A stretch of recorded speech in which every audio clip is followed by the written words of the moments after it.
Hello students, आज के video में हम लोग क्लास 12 इंग्लिश का जो पोएट्री सेक्शन है उसमें उसका जो पहला चैप्टर है sweetest love I do not go.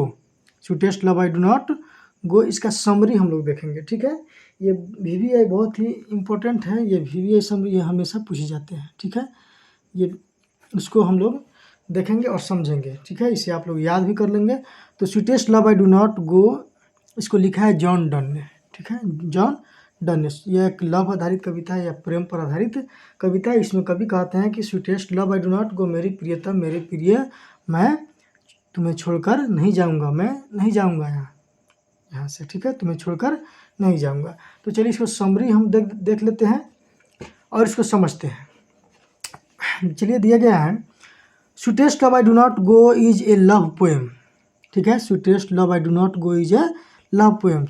प्रियतम, मेरी प्रियतम, मैं तुम्हें छोड़कर नहीं जाऊंगा, यह एक प्रेम पर आधारित कविता है। यह एक प्रेम पर आधारित कविता है। Which is composed bye John Donne, जिसे जॉन डन के द्वारा लिखा गया है। ठीक है, जिसे जॉन डन के द्वारा लिखा गया है। देखिए आगे देखते हैं। इन दिस पोएम, इस कविता में, इन दिस पोएम, इस कविता में the poet describes the importance of true love in human life. ठीक है, इस कविता में कवि ने डिस्क्राइब किया है, बताया है the importance of true love, एक सच्ची प्रेम की जो महत्ता होती है, जो इम्पोर्टेंस होती है सच्ची प्रेम हमारे जीवन में, इन ह्यूमन लाइफ, माने हमारे, इसका मतलब है कि हमारे जीवन में सच्ची प्रेम की जो महत्ता होती है उसको कवि ने बतलाया है, कवि ने डिस्क्राइब किया है। ठीक है, चलिए कवि ने क्या बतलाया है देखते हैं। इन दिस पोएम, इस कविता में, इन दिस पोएम, इस कविता में the poet departs from his beloveds. ठीक है, इस कविता में कवि जो है, बिलव्ड मतलब होता है प्रेमिका, अपनी प्रियतम, डिपार्ट्स मतलब अलगाव होना। इस कविता में कवि अपने प्रेमिका से अलग होते हैं, अलगाव मतलब बिछुड़ते हैं, बिछुड़ कर कहीं जाते हैं। ठीक है, अपने प्रेमिका से अलग होते हैं।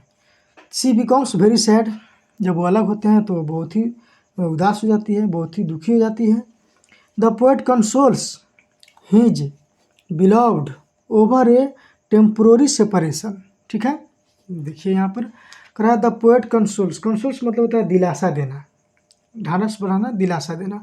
कवि जो है दिलासा देते हैं हिज बिलव्ड्स मतलब अपनी प्रेमिका को, अपने प्रियतम को, ओवर ए टेम्पोररी सेपरेशन, अर्थात ये जो है टेम्पोररी है, यह अलगाव जो है टेम्पोररी है, अस्थाई है। यह अलगाव अस्थाई है, या जल्द ही हम तुमसे मिलेंगे। कहते हैं कि अपने प्रेमिका को वे दिलासा देते हैं, कंसोल्स देते हैं कि मेरे प्रिय, मेरी प्रियतम, तुम जो है उदास मत हो, मैं ज़रूर, यह अस्थाई अलगाव है, मैं फिर ज़रूर तुरंत जो है तुमसे मिलूँगा। मैं जा रहा हूँ, लेकिन यह नहीं समझना कि मैं तुमसे दोबारा नहीं मिल पाऊँगा, लेकिन मैं तुमसे ज़रूर मिलूँगा। वे अपने प्रियतम को जो है दिलासा दे रहे हैं कवि। ठीक है, चलिए आगे कह रहे हैं कवि। ही सेज दैट, वे कहते हैं कि he is going away from her, but not because he is tired of her और helps to find a better much for him.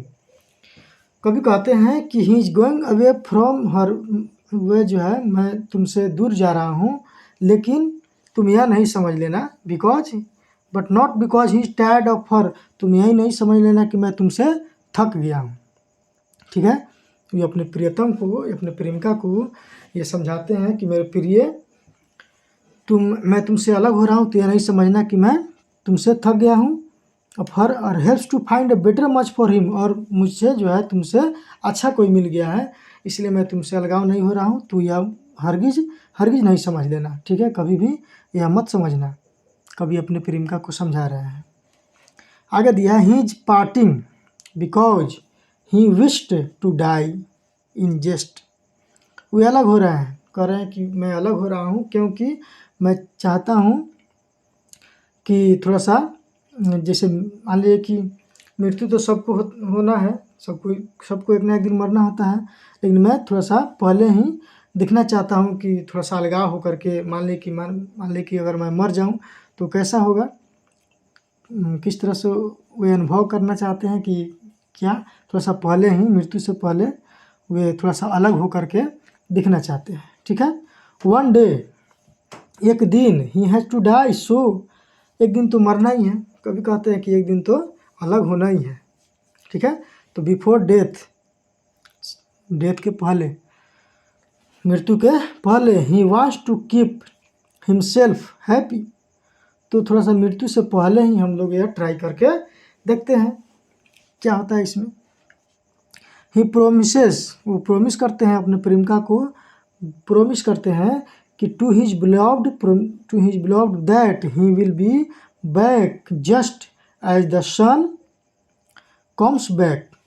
ये अपने प्रेमिका को कहते हैं कि मैं तुमसे प्रोमिस करता हूँ कि हे प्रियतम, मैं तुमसे प्रोमिस करता हूँ कि मैं जल्द ही वापस लौटूंगा।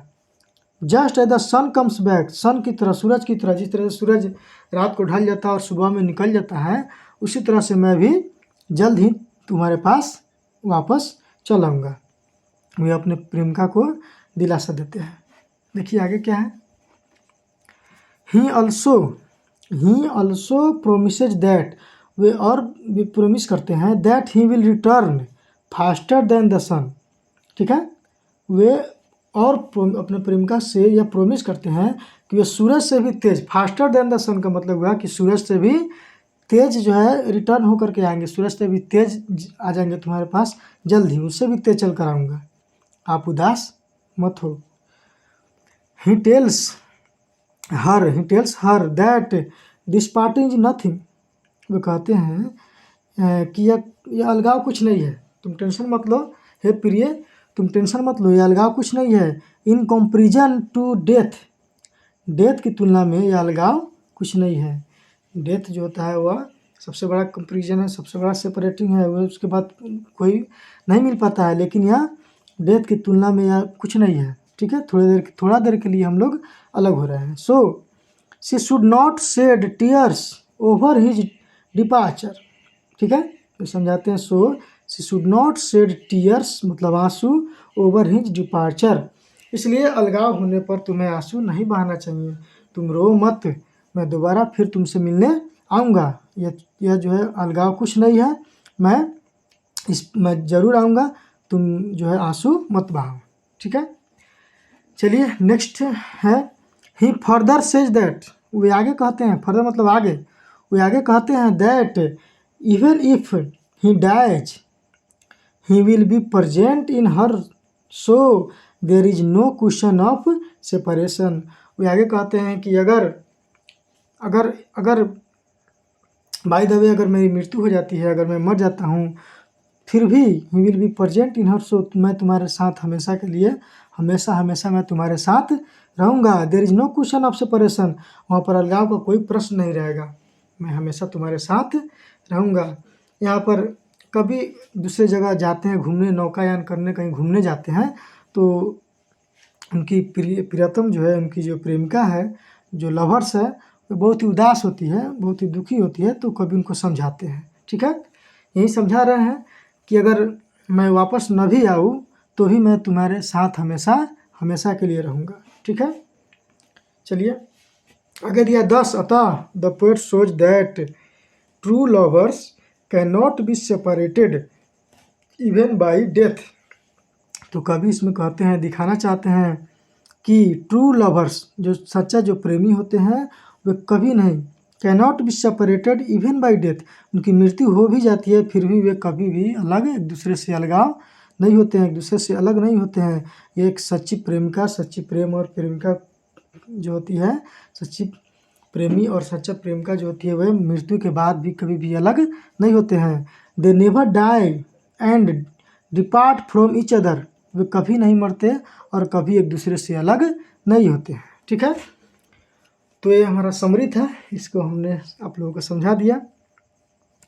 तो आप लोग, आशा करते हैं कि आप लोगों को समझ में भी आया होगा, और नहीं तो फिर दोबारा से भी इस वीडियो को देख सकते हैं। ठीक है, और इसे आप लोग ज़रूर याद रखेंगे। ठीक है, अब नेक्स्ट समरी नेक्स्ट वीडियो में डालेंगे, तब तक के लिए धन्यवाद, थैंक यू।